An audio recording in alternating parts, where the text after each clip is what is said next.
Messilat Yesharim, Shiur Dalet, Shiur 4. Shlomo HaMelech, le Messilat Yesharim, il ramène Shlomo HaMelech. On a dit hier que l'homme, quand il aime quelque chose, il va le chercher et aussi, il veut le faire partager. Quand tu veux faire partager les choses que tu as, ça veut dire que tu aimes les choses. On a ramené au nom du Rambam hier que comment un homme il dévoile Ahavat Hashem quand il veut la faire partager aux autres. Le Messilat Yesharim, il ramène au Ramchal ce qui est écrit dans Shlomo HaMelech dans Mishlei. Im tevakshena kakasef vechamtemonim techapsena az tavin yirat Hashem. Shlomo HaMelech, il écrit et il dit où on trouve l'argent? Pas dans la rue. On va dans la terre et on casse les briques, on casse la pierre et on passe des kilos et des kilos de terre pour trouver un gramme. Hein? Comment les chercheurs d'or, les chercheurs d'argent, les chercheurs d'huîtres, qu'est-ce qu'ils font les chercheurs de perles? Ils plongent. Et là-bas, une fois j'ai vu un reportage que j'étais tout petit, qu'il y avait des gens qui étaient capables de rester 5-6 minutes sous l'eau pour aller chercher une huître, pour trouver une perle. Ouais. Alors comment on les cherche? Les gens ils mettent leur vie en danger pour arriver à trouver une perle. Mais qu'est-ce qu'ils cherchent en vérité? Ils cherchent à trouver un peu d'argent. Shlomo HaMelech il dit, comment tu cherches Yirat Hashem? Tu es rabbin, un petit dvar. Un petit dvar comme ça avec un café. C'est pas comme ça qu'on arrive à trouver Yirat Hashem. Yirat Hashem, il dit Shlomo HaMelech, im tevakshena kakasef. Est-ce que tu es prêt à tamiser et à passer des centaines de kilos de terre pour trouver un gramme d'argent? Est-ce que tu es prêt à plonger des heures et des heures par jour pour trouver une perle? Vechamtemonim techapsena. Si tu cherches cela, az tavin yirat Hashem. Alors, tu vas arriver et tu vas comprendre Akadosh Baruch Hu. Raconte Rav Chaim Kanievski, il y a quelques mois, il était fatigué. Son fils, il a eu peur. Il lui a dit, papa, tu es malade, tu es fatigué. Il dit, non. Il dit, pourquoi tu es plus fatigué que d'habitude? Il dit, parce qu'il y a un Tosfot. Chaque année que je reviens sur ce Tosfot, il m'épuise. Et je ne l'ai toujours pas compris. Alors c'est pour ça que je suis fatigué. À son âge, Amalut Torah, nous on croit Yirat Shamayim, ah c'est bon, on a compris. Qu'est-ce que tu as compris? Shlomo HaMelech, il n'a pas dit tu vas au supermarché, t'achètes Yirat Hashem. Yirat Hashem, ça vient à comprendre. Qu'est-ce qu'on vient?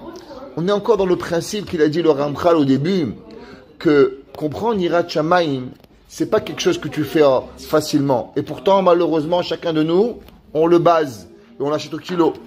Et no Omer Astavin Philosophia. Il dit le Ramchal, c'est pas écrit que tu vas comprendre la philosophie. Astavin Truna, tu vas comprendre l'ingénierie. Astavin Refoua, alors tu vas comprendre le médical. Astavin Dinim. Astavin halachot, c'est pas écrit que tu vas comprendre les lois, c'est pas comprendre que tu vas comprendre les lois du Bedin. Et là, Astavin Yirat Hashem. Shlomo HaMelech, il a écrit que la chose la plus difficile, c'est Yirat Hashem. Hare lecha, shele'avin ha'yir'a, tzarich levakesh ota kakasef, ou lechapes ota kametonim. Il y avait un jour, Madame Zilberstein. Madame Zilberstein a été la fille de Rav Eliashiv. Et un jour, elle est arrivée en Eretz Israël. Elle habitait en Suisse. Pas de ça, il y a 50 ans. Et elle est venue habiter en Eretz Israël. Et alors, à l'époque, en Israël, tu avais des bons. Des coupons. Et avec ces coupons-là, quand tu étais au Lechadash, tu pouvais acheter un frigidaire sans taxe. Tu pouvais acheter un fauteuil. Il y avait droit à certaines choses. Et parmi les droits que tu avais, c'était d'acheter une télévision. Alors, il y avait une voisine, elle a vu la femme du Rav, elle a compris que le Rav n'a pas acheté une télévision. Alors, elle a demandé, madame, je sais que vous n'allez pas acheter une télévision, je vous donne un peu d'argent, vous me donnez le coupon, et moi, je vais acheter la télévision. Elle n'a rien dit, elle est rentrée à la maison. Elle rentre à la maison, elle commence à pleurer. Son mari dit, pourquoi tu pleures? Et je te pose une question. Si mon père, il était venu dans notre ville, habiter, le Rav Eliashiv, est-ce que tu crois que cette femme, elle lui aurait demandé le coupon? Elle n'aurait jamais osé. Pourquoi elle a osé me demander à moi le coupon? Ça veut dire que je ne transpire pas assez Yirat Shamayim. Parce que si je transpirais la Yirat Shamayim, jamais elle aurait demandé. Mais le problème, c'est que peut-être quand je suis, les gens ne me voyaient pas comme une religieuse. S'ils avaient compris combien j'aimais Hachem, jamais ils m'auraient demandé. Alors elle dit, je pleure pas que j'aime pas Hachem. Je pleure que les gens n'ont pas compris combien j'aime Hachem. Alors son mari a dit, on va commencer un kollel. Ils ont commencé un kollel, ils ont changé toute la ville. Ça veut dire que la personne, il doit réfléchir. Est-ce que tu transpires Yirat Shamayim? Quelle image de toi tu donnes? À combien tu vas donner? Az tavin Yirat Hashem, il dit Shlomo HaMelech.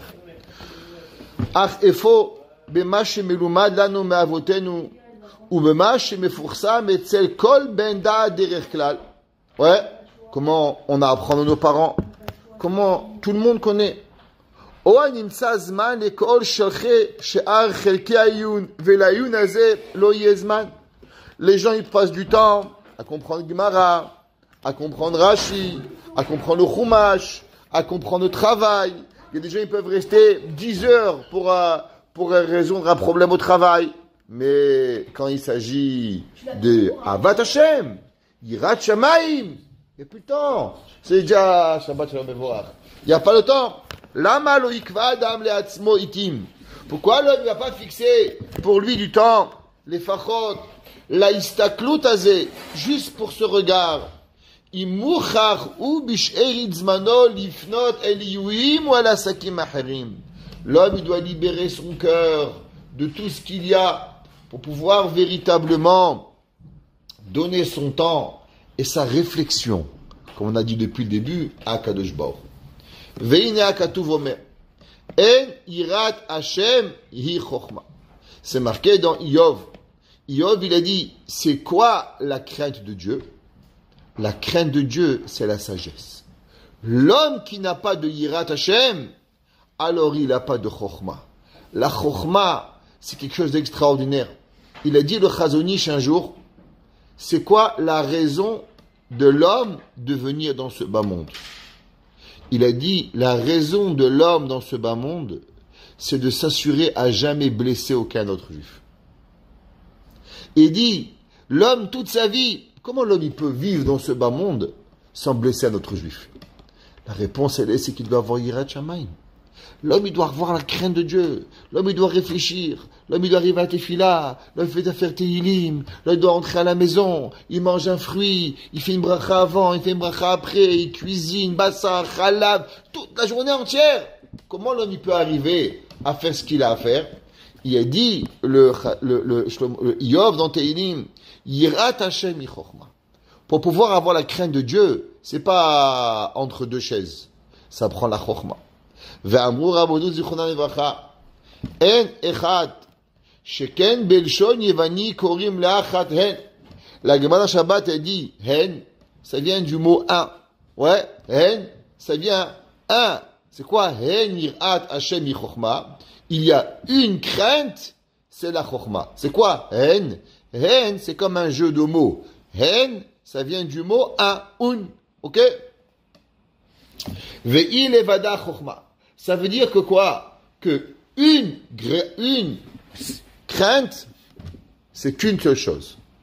C'est la chokhmah. Il y a une sagesse. Il n'y a pas deux. C'est Yirat Hashem. L'homme, il peut connaître le Talmud. L'homme, il peut être 10 fois ingénieur. L'homme, il peut être 20 docteurs, 20 doctorats. T'as pas Yirat Hashem, il n'y a pas de chokhmah. Il y a une seule chokhmah qui m'intéresse. Uvadai, she'en nikra chokhmah, ma she'en bo iyun. Et il dit, le Ramchal, est-ce qu'un homme, il peut dire, moi, je suis devenu médecin en train d'avoir les pieds dans l'eau? Pas possible. Demande à n'importe quel médecin. Il peut dire combien des années il a passé à réviser le soir. Demande j'avais un ami à moi, il est devenu, comment on appelle ça? Il est devenu pharmacien. Il m'a dit, il dormait pas entre les enfants et tout. Il pouvait pas manger, il pouvait pas boire, il pouvait pas dormir. Et les nuits entières, il étudiait. Pourquoi? Tu peux pas devenir quelque chose si tu étudies pas, n'existe pas. Alors comment tu peux croire et tu peux imaginer, il dit le Ramchal, qu'on va comprendre la Yirat Hashem sans Iyun. La Chokhmah ne s'acquiert que à travers l'approfondissement des choses. C'est quoi le Iyun?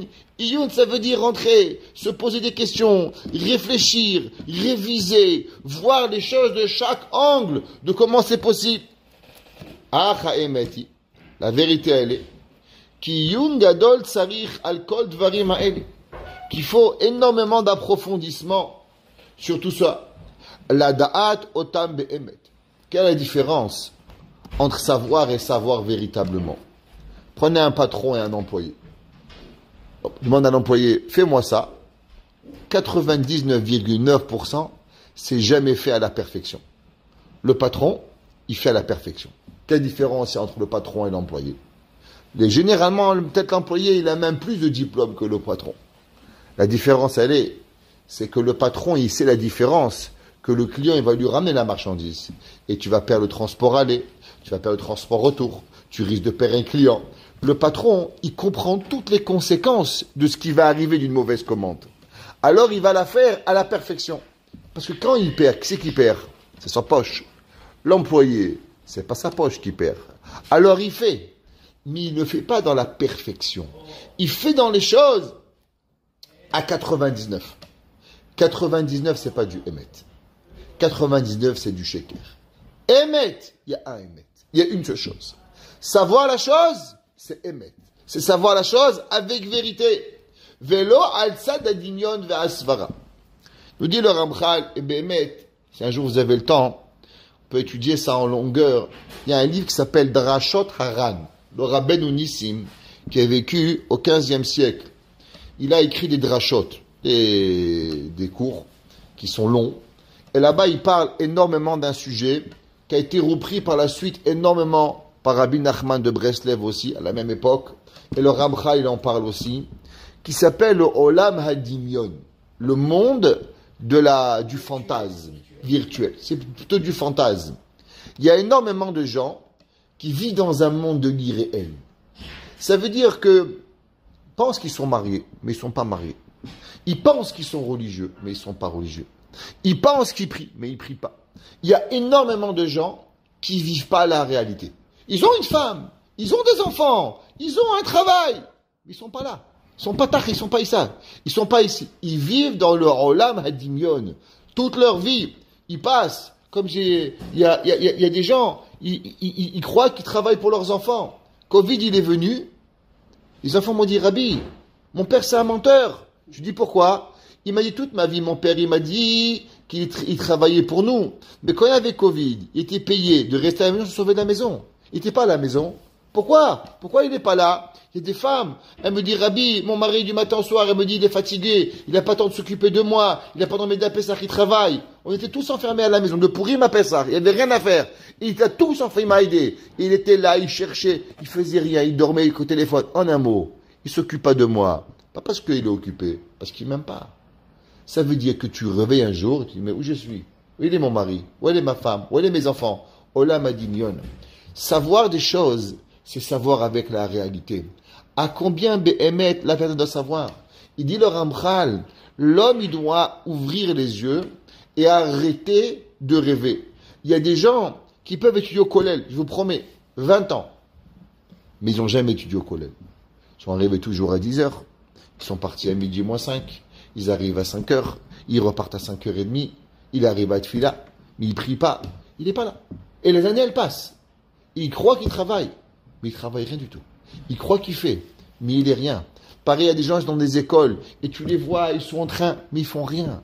Et la vie, elle est faite de personnes que tu crois qu'ils font quelque chose, mais ils font rien du tout.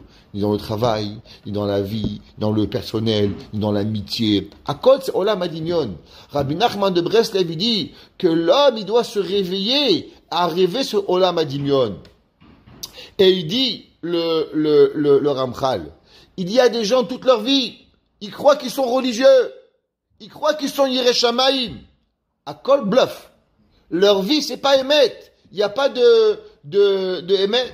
Ve'asvara kozevet. Shikol sheken liknot otam ula sigam. Bien sûr qu'ils connaissent pas. Et encore moins qu'ils ont acquéri quelque chose et ils l'ont maîtrisé.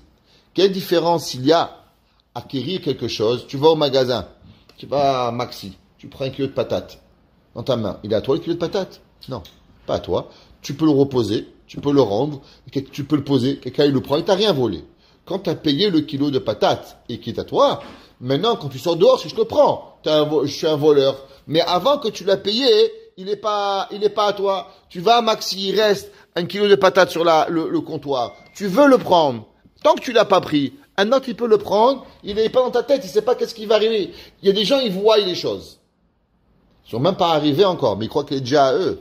Mais l'article, il peut leur passer sous les yeux. Tu veux voir le shampoing. T'arrives, un gars avant toi, une seconde avant. Combien de fois ça arrive? Tu es dans un magasin, tu veux une paire de chaussures, le gars avant toi, il a pris. Bref, Charles saute. Mais j'étais là, j'étais au magasin, je l'ai vu. Top! Ah ben, tu l'as pas appris encore. Pareil dans Avat Hashem. Il la voit de loin, la Yirat Shamayim. Mais il a jamais touché. Il a jamais pris. Quand est-ce qu'elle est à toi? Quand tu es venu, tu es allé, tu as travaillé. Pour pouvoir travailler, pour pouvoir l'apprendre, faut que tu aies travaillé 10 heures pour payer $100 pour avoir la paire de chaussures. T'as pas travaillé 10 heures, t'as pas $100, tu récupères pas la paire de chaussures. Donc ça demande de la avoda, ça demande du travail. Pareil dans Ayirat Shamayim. L'homme, c'est pas, ah ouais, c'est beau craindre Dieu. Qu'est-ce que tu fais? Il faut être massif, il faut acheter, il faut comprendre, il faut arriver à ce que la personne arrive. Quand est-ce que l'Ayirat Shamayim? Est-ce que quand tu arrives dans la vie, de tous les jours, t'as un Yetzerara, tu dis un petit Lashonara, allez un petit, lui ça dit, allez un petit Lashonara, dis un petit, allez, fais-toi un petit kiff,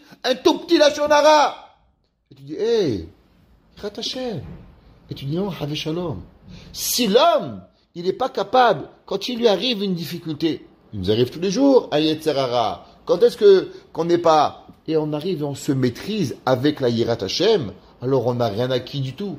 On vit dans un monde de rêve, on vit dans un monde de fantasmes, un monde de l'irréel, de pouvoir y arriver. Notre Shiva, il disait, il y a des gens, ils arrivent tous les matins à Tefila, ils sont là, mais ils n'ont jamais prié de leur vie. Jamais 364 jours sur 365, il prie pas. Bala. Quand est-ce que tu t'es arrêté à comprendre Az, Yashir, Moshe, comprendre chaque mot? Qu'est-ce que ça veut dire? Et le gars, il est en train de prier, il dit, le Toronto, à New York, à Paris, à Si, à là. Au milieu, la Gemara dit, un homme, il parle de Baruch She'amar à Ishtabar. Il dit un mot, la tefila, elle ne vaut plus rien. La tefila, elle est rejetée d'Akadosh Baruch Hu. Et l'homme, il peut passer tous les jours de sa vie, venir à la tefila, et tous les jours, il parle. En Baruch She'amar et Hashmona Esrei. Et la tefila, elle est jetée. Et tous les jours, il va venir. Comment c'est possible? Il y a des gens, ils viennent en voiture Shabbat. Ils sont dans un dimion de croire. Ils vont dire, moi je suis Shomer Shabbat. Il vient en voiture. Pourquoi? Parce qu'il croit que le bon Dieu, il est content qu'il va venir en voiture. Mais moi je fais Shabbat, monsieur le rabbin. Moi Shabbat tous les matins à synagogue 8 heures. C'est vrai, je critique pas. C'est bien de venir à la choule. Mais comprendre qu'en venant à la synagogue et Shomer Shabbat, Akadosh Baruch Hu dit, je veux que tu sois Shomer Shabbat puisque tu viens à la synagogue. Il faut trouver des moyens d'entendre, je dis pas. Mais on peut croire qu'on fait quelque chose dans sa vie entière. Et on est totalement dans un rêve total qui n'est pas dans le émet. Ou Mishid Bonen, bam. Et celui qui réfléchit à cela, Yiresh en achasidut, talui bootam advarim cherchevo mit chasidim matipshim. Et il dit que l'homme, il va voir que la chassidut, qu'on parle la chassidut, on parle pas de Breslev, Satmar, ça n'existait pas à l'époque. On parle de la piété. Ouais, elle dépend pas des choses que les gens y font. Par exemple, les gens y jeûnent, les gens y font. Tout ça, ça s'appelle pas de la chassidut. C'est quoi la chassidut? La chassidut est karite. C'est quand il va arriver à un homme une difficulté. Quand il va arriver à quelque chose. L'homme, il va se poser la question. Est-ce que c'est émet ou c'est sheker? L'homme, il va arriver à se poser une question. Il y a le gars là-bas, je peux lui prendre $2 de plus. Il va pas se rendre compte. Même peut-être d'après la halakha, c'est permis. Mais est-ce que c'est émet? Est-ce que c'est 100% émet? C'est pas émet. Tu prends pas. On raconte qu'il y avait un jour un grand Rosh Yeshiva, un grand rave. Il arrive à la synagogue sans veste et sans chapeau. Les élèves, ils ont eu peur. Ils ont dit, Rabbi, on vous a jamais vu sans veste et sans chapeau? Il a dit, c'est vrai. Il a dit, ma femme, elle s'est endormie dans mon bureau. Il y a un lit dans mon bureau. Et elle s'est endormie là-bas. Et mon chapeau et ma veste, ils étaient là-bas. Et pour pas réveiller ma femme, elle était fatiguée. Si elle s'est endormie dans le bureau, c'est qu'elle devait être épuisée. Est-ce que je vais aller me lever? J'ai fait le cheshbon. La tefila, prier un chapeau et une veste. C'est pour moi. Mais réveiller ma femme, c'est gezel, mitzvah baba avera. Alors on n'a pas le droit. Je préfère venir à l'après. Le Rav Eliashiv, il a dit, un homme, il fait la souka. En Israël, malheureusement, ça arrive souvent. Ils font la souka tard le soir, pendant que les gens y dorment. Et toute personne qui fait la souka après l'heure que c'est interdit, et qui réveille un enfant par rapport au moment où il a construit sa souka, ça s'appelle Gezel Shena, Mitzvah Ba'aba Avera, on n'est pas yoté de la souka. C'est le gars, il est là, il va faire pendant 8 jours, tous les brachot, 7 jours, il va faire les chefs bazooka. Mais les chefs bazooka, il n'a pas fait. Pourquoi? À cause qu'il a fait une mitzvah bavera. Il y a des halachot dessus. Et l'homme, il peut vivre, il ne s'est pas réfléchi une seconde de qu'est-ce qu'il a fait. Rav Israël Salanter disait toujours, il y a un homme, il apprend les lois de ne pas ouvrir un trou dans la rue. C'est sourd de faire un trou. Pourquoi? Un homme, il peut tomber, bord. Et en même temps, il est en train de manger une banane. Alors il apprend. C'est quoi le bord? Comment on fait? Et d'un coup, il mange une banane. Il ouvre la fenêtre. Il jette l'épluchure de la banane par dehors. Et 2 secondes après, un homme, je comprends pas. Tu es en train d'apprendre les lois de bord et tu crées un bord. Pourquoi? C'est parce que l'homme, il peut apprendre. Mais il n'a pas relié la Torah avec l'action qu'il est en train de faire. Pareil, tu es en train de fumer, tu laisses la cigarette par la fenêtre, tu peux tomber la voiture en bas, elle trompe, elle fait un trou dans la voiture en bas, tire, comment tu as pu faire ça? Tu as brûlé le capot de la voiture en bas, il y a de la halachot qu'il faut savoir. Et les gens, comment il n'est pas arrivé à penser? Parce que tu n'es pas en train de penser à ce que tu fais. Il y avait un jour, le Rav Shimshon Pinkus, il était jeune, et il est en train de parler avec son Rav, et d'un coup, il a touché une barrière devant lui. Après, il a touché autre chose. Le Rav lui a dit, arrête, 1 fois, 2 fois. Il voit que les mains, elles bougeaient. Au bout de 3 fois, le Rav lui dit, arrête d'être Mechalel Shabbat. Il dit, mais Rabbi, on n'est pas Shabbat, on est mardi. Il dit, mais je vois que tu contrôles pas tes mains. Si tu contrôles pas tes mains, ça veut dire qu'à Shabbat, tu vas toucher le stylo aussi. Un homme, il doit avoir le contrôle de soi-même. Un homme, les mains ne doivent pas bouger sans que tu veux. Si ça fait 3 fois que je suis d'arrêter de toucher et que tu n'es pas en train d'arrêter, ça veut dire que tu es Mechalel Shabbat. Le Chafetz Chaim, un jour, il y avait un crayon. Il a dit, donne-moi le crayon, je veux écrire. Il en est. Le Chafetz Chaim lui a dit, c'est à toi? Et il a dit, au feu, au feu! Il a dit, là, je dis, quel feu? Il dit, mais c'est du gazelle. Comment tu peux toucher ce qui n'est pas à toi? Il dit, comment tu as pu toucher le crayon à papier si c'était pas à toi? Arrêtez du gazelle. Ça veut dire que l'homme, quand il allait émettre Yirat Shamayim, chaque seconde, il y a un stylo, il y a une Gemara, il y a un Chumash, comment on peut... Alors, c'est après tu as utilisé quelque chose qui n'est pas à toi, c'est du gazelle. Tu n'es pas capable de rendre, c'est moi, mais c'est un sourd. On n'a pas le droit de prendre ce qui n'est pas à soi. Même prendre à l'intention de rendre pour lui faire un coup, c'est du vol. On ne peut pas utiliser le tigzol, la Torah, c'est interdit. Ça veut dire que quoi? Que l'homme, il doit apprendre. C'est ça la yir'a. La yir'a, elle doit être dans chaque chose que l'on doit faire. Il faut travailler. Uma she'amar Rabbeinu. Allah v'shalom. C'est marqué, ce qu'il a écrit Moshe Rabbeinu. Melamedenu be'omro. Ve'ata Israël ma'ashem sho'el me'imar ki'im le'yir'a. Akadosh Baruch Hu te dit, qu'est-ce qu'il t'a demandé? Seulement une chose, de craindre Dieu. La lechet bechol derachav. C'est quoi le Yirat Shamayim? Yirat Shamayim, c'est pas la synagogue. Yirat Shamayim, c'est pas au travail. Yirat Shamayim, c'est pas quand tu étudies. Yirat Shamayim, c'est bechol derachav. Tu te lèves le matin, Yirat Shamayim. Tu te couches le soir, Yirat Shamayim. Tu manges, Yirat Shamayim. Tu bois, Yirat Shamayim. Tu vas aux toilettes, Yirat Shamayim. La Gemara a dit que, qu'on s'est marqué dans le Midrash, que Shaoul HaMelech, il est parti aux toilettes. Derrière lui, il y avait David HaMelech. Et David HaMelech, Shaoul, il voulait tuer David. Et au moment où David, il a vu comment Shaoul HaMelech, il allait aux toilettes, il a compris la Yirat Shamayim de Shaoul. Il a dit, un homme qui a tellement de Yirat Shamayim dans le toilette, je ne peux pas le tuer. Et il lui a coupé un petit bout de son habit pour lui faire montrer qu'il était derrière lui, mais qu'il l'a pas tué. La Gemara, elle dit, qu'est-ce qu'il fait? Parce qu'il a vu combien il avait de crainte de Dieu au moment où il allait aux toilettes. La Gemara dit, comment il faisait? La Gemara a dit, je vais expliquer. La Gemara a dit, qu'est-ce qu'il faisait? Shlomo HaMelech, pour aller aux toilettes, pas comme dans les toilettes, ils allaient dans les champs. Shlomo HaMelech, qu'est-ce qu'il faisait? Shaoul HaMelech, il a pris une tente, et il s'est couvert de la tête aux pieds, il se couvrait, et comme ça qu'il allait aux toilettes, pour ne pas, devant Hakadosh Baruch Hu, être découvert. Alors il devait baisser le pantalon, mais de l'autre côté, il se couvrait entièrement. David HaMelech, maintenant ses rêves, il n'avait pas vu un homme aussi pudique que Shaoul HaMelech.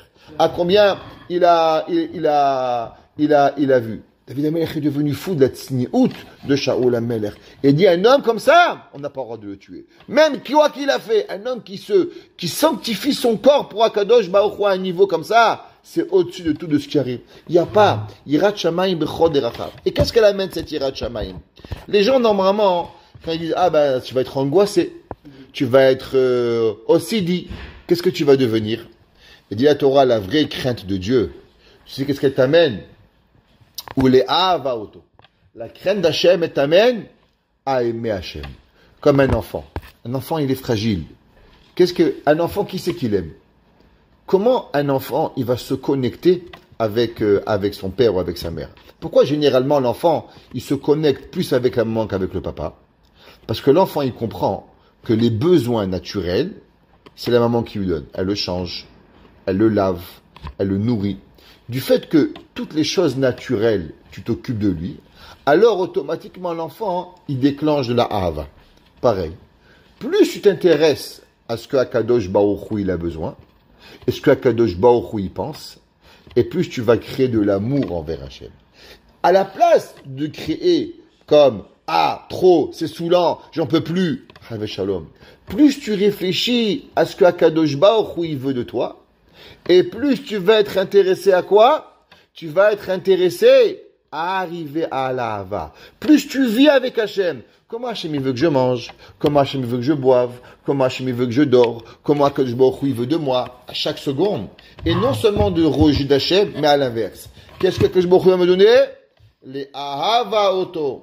Ou la Avod et Hachem Elokecha bechol levavcha ubchol nafshecha. Et de servir Dieu avec tout ton cœur. La Gemara dit c'est quoi? Ou l'Ovdo? La Gemara dit servir Hachem, c'est la Tfila.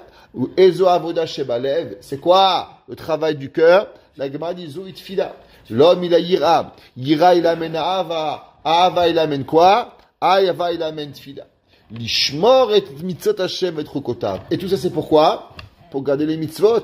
Ça compte tous les matins. Hey, renenu betoratecha. Fedai beklibim betoratecha. Ouais. Les Ava ou les Ira, on doit Kadosh Baruch Hu, l'Ishmor, Velasot, ou les Kayem, et Kol Divrei Talmud Toratecha. On demande d'avoir la Ava pour garder l'Ishmor, pour garder la Torah pour arriver. Kan, Kalal, Kol Chelke Hashlemut. Là, Kadosh Baruch Hu, il a donné une règle sur toutes les lois de la plénitude de la Avodat.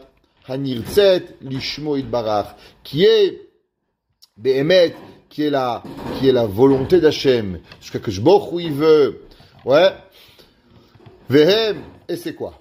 Qu'est-ce que Baruch Hu il veut de nous? C'est quoi sa volonté? Il dit, Haïra, 1, craindre Dieu, 2, Alicha bidrachav, aller dans les mêmes chemins de Dieu, et pitié, Rahum, Hanoun, ainsi de suite, Ahava, aimer, l'amour, tout dans la Hava. Shlemut alev, pas faire les choses à moitié, ou shmirat kol mitzvot, et de garder toutes les mitzvot. Et tout le livre, il va être behemet pour expliquer ces principes-là. Yira, crainte, aller dans les chemins de Dieu, aimer Hachem, avoir le cœur complet, pas à moitié, et garder les mitzvot. Si vous regardez ces 5 choses, c'est par rapport aussi aux 5 livres de la Torah qui sont à voir. Et si vous prenez chacune des 5 livres, chacun d'entre eux, il est correspondant. Par exemple, Shmirat Kol HaMitzvot, c'est Sefer Vayikra. Ok? Ahava, c'est Sefer Bereshit. Shlemut Alev, c'est Sefer Bamidbar. Ok? Chacun d'entre eux, Alicha Bedrachav, c'est Sefer Shemot. Ça, c'est les 5 principes qui amènent Behemet, la personne, à avoir Akadosh Baruch Hu. Akadosh Baruch Hu, ce qu'il veut, c'est du Emet. Du demi-Emet n'existe pas. Il n'y a pas des demi-choses qui doivent être faites. Ava, Yira, Shlemut, Alicha Bedrachav, ou Shmirat Kol HaMitzvot. Baruch Hanai Leolam. Amen ve Amen.